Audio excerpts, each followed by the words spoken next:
de... O mundo tá bagunçado, tá a Argentina também, cara. Como que tá a Argentina com o Milei? É Milei ou Milei? Milei. Isso. Você esperava que ele ia ganhar? Olha só, ele é um ANCAP? O que ele é, cara? Eu sei que ele veio com um discurso todo diferente, todo mundo preocupado. Como que tá lá? Pois é, a Argentina, o Milei, ele é libertário, o ANCAP, ele se declara anarcocapitalista. Vamos definir o que é um anarcocapitalista. Um anarcocapitalista é alguém que acredita no princípio da não agressão, ou seja, você acredita que você não deve iniciar agressão contra pessoas pacíficas. Então, por que a gente é contra o governo? Porque o governo inicia agressão contra pessoas pacíficas.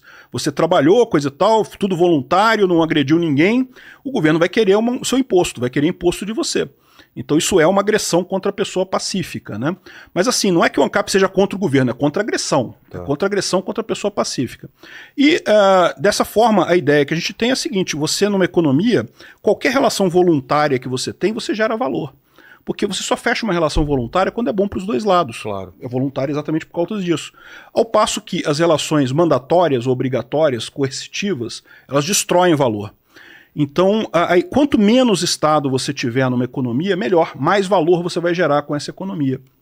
E o que o Milei está propondo para o pessoal do Estado lá... para regular os excessos nessa... Porque alguns grupos vão ficando mais poderosos que os outros nessa troca, porque tem mais poder e podem fazerem as famosas, né? Cartéis tipo e tal, e definir um preço que não seria aquele regulado normalmente, e aí... Como que faria essa regulação? Existe gente que acredita nisso, mas existe também gente dizendo que cartel só se forma se você tiver governo. O governo, ele ajuda a ter os supercampeões. Não, olha só, o que acontece? Olha o que aconteceu com os bancos brasileiros. Né? O Brasil já teve banco pra caramba, um monte de banco. Aí, cada crise que passava, eles faziam mais regulamentação para evitar crise.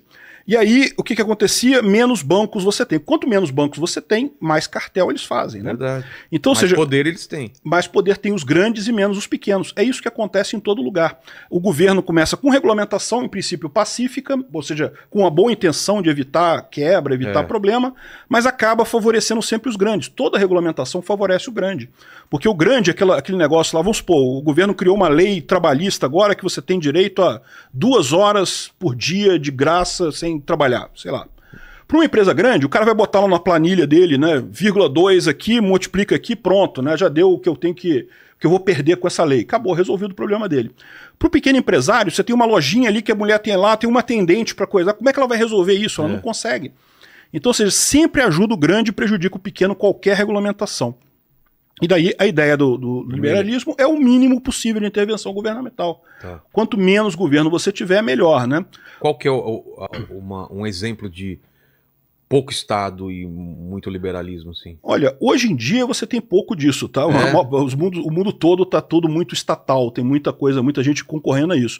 Mas você tem exemplos históricos. O próprio Brasil teve uma época com pouca regulamentação, com muita liberdade econômica. Quando? Né? Na época do Império, coisa e tal, antes do Império, coisa e tal. Os Estados Unidos é um outro exemplo histórico também, né? Que tinha também uma liberdade muito grande para você fazer as coisas lá. A Suécia tinha uma liberdade econômica muito grande também.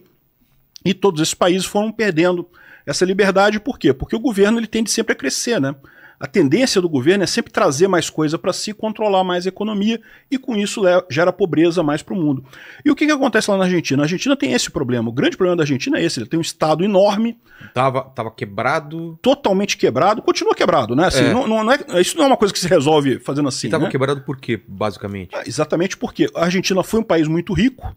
Lá na virada do século, né, século passado, 1900 para os anos 2000, era muito rico, aí justamente começou a ganhar candidatos que prometiam resolver o problema da inequidade. Não, a Argentina tem que ser rica para todo mundo, então vamos fazer aqui, cobrar imposto, vamos pagar um monte de coisa para as pessoas, pagar uma parte da conta de luz e coisa e tal. Isso foi não crescendo, porque para você ganhar a eleição você tem que prometer mais disso, se você não prometer você não ganha, e com isso o governo tinha cada vez mais gastos e começava a sufocar cada vez mais a economia. Nunca resolveu o problema dos pobres, porque no final das contas não tem como resolver isso, acaba concentrando a renda do governo, e o que o Milei está fazendo lá justamente é isso, ele está tentando fazer uma refundação da Argentina.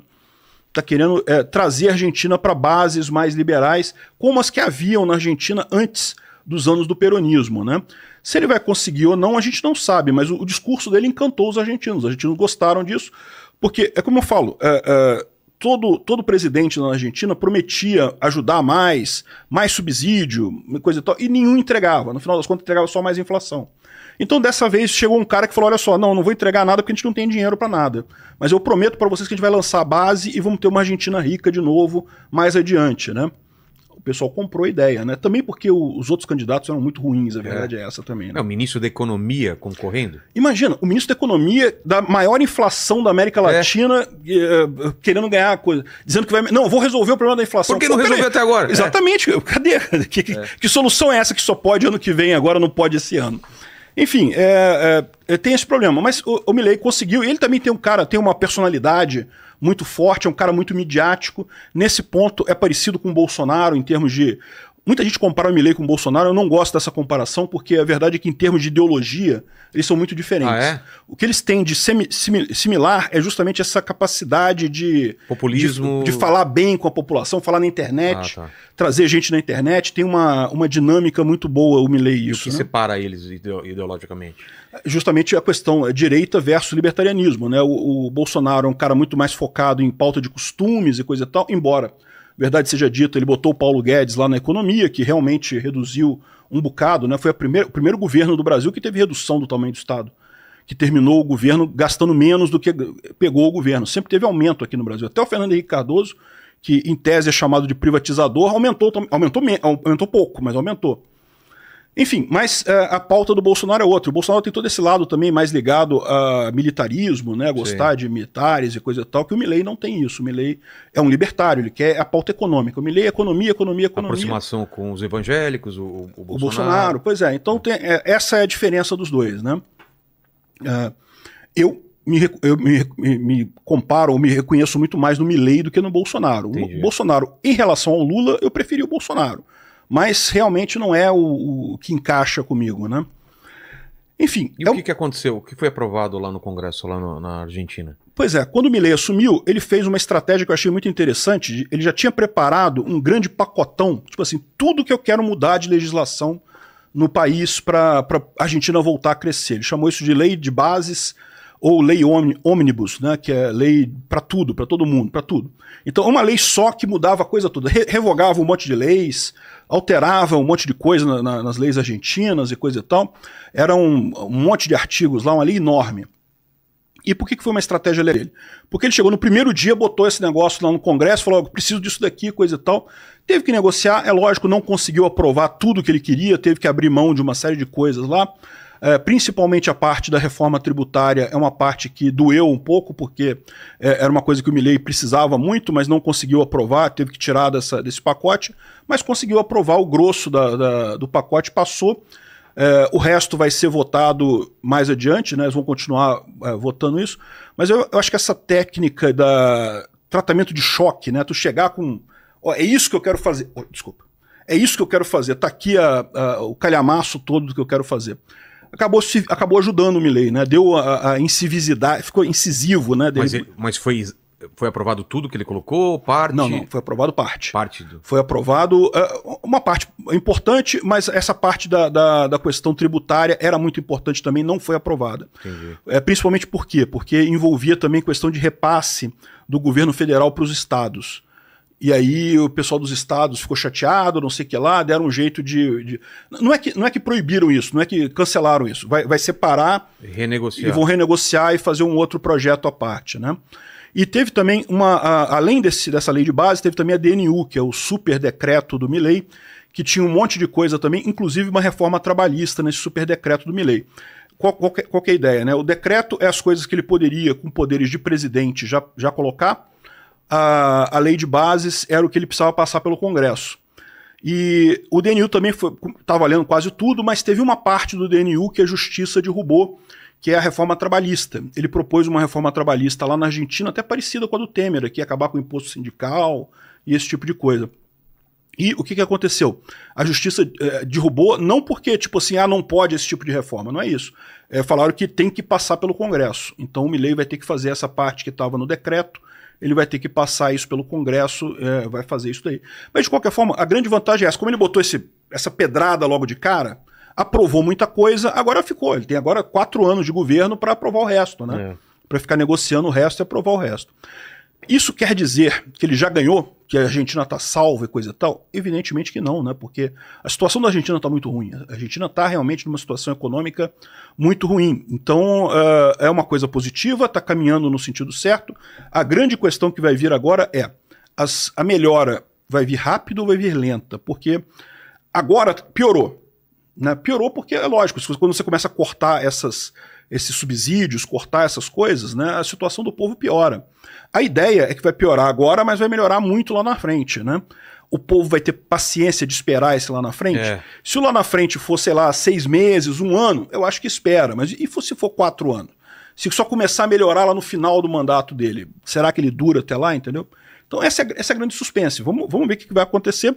Já tem alguns sinais de melhora. Você já tem a queda do preço dos aluguéis, por exemplo, lá em Buenos Aires, já caíram, porque ele acabou com a lei dos aluguéis lá, que proibia aumentar o valor do aluguel. Aí essa lei que proibia aumentar o valor do aluguel fez o preço do aluguel subir demais. É lógico, porque se você não quer, se você tem um imóvel para alugar, se não vai mais subir, eu já vou colocar lá em cima. E mais do que isso, se eu não posso alugar, eu tiro do mercado, vou vender esse imóvel, não vou ficar alugando por merreca. Tiro do mercado. Resultado, poucos imóveis no mercado, o preço subiu lá para cima. Aí ele acabou com essa lei, então agora o proprietário pode definir o preço do aluguel conforme quiser. O preço do aluguel caiu, ao invés de subir, né? o que é lógico. Essas leis todas acabam acontecendo. E Berlim aconteceu isso também. Berlim cometeu o mesmo erro, né, de fazer uma lei proibindo as pessoas de aumentar o aluguel do apartamento, e o preço do aluguel subiu absurdamente, é lógico. Que nem aqui, o Sarney, né? Lembra? Na época do Sarney, né? Porque era impossível. Aí sumia carne, subia um monte de coisa do mercado. Fala, não pode aumentar. Seja o fiscal do Sarney, tá bom, não pode aumentar. Os caras seguravam as paradas. Ou vendia pra fora. Pois é. Qualquer tipo de controle assim não rola, né? Não adianta, cara. A economia, aquele negócio, o governo vende a ideia de que ele pode controlar a economia. A verdade é que ele não controla. A economia independe do governo, depende muito mais do resto da sociedade do que do governo, né? Mas enfim, é isso que eu falo. Num primeiro momento, para o argentino médio, a coisa ainda está pior do que estava antes. Mas é aquele negócio, era esperado. O Milei, inclusive, uma dos motes da campanha dele era "No hay plata". Não temos dinheiro. Não temos dinheiro, não. Acabou. Então, essa é a questão. Vai começar a melhorar rápido ou vai demorar a começar a melhorar? E aí, vamos ver como é que vai ser o futuro do Milei lá. Eu tô com muita expectativa. Eu acho que vai dar certo. Eu acho que o cara vai conseguir...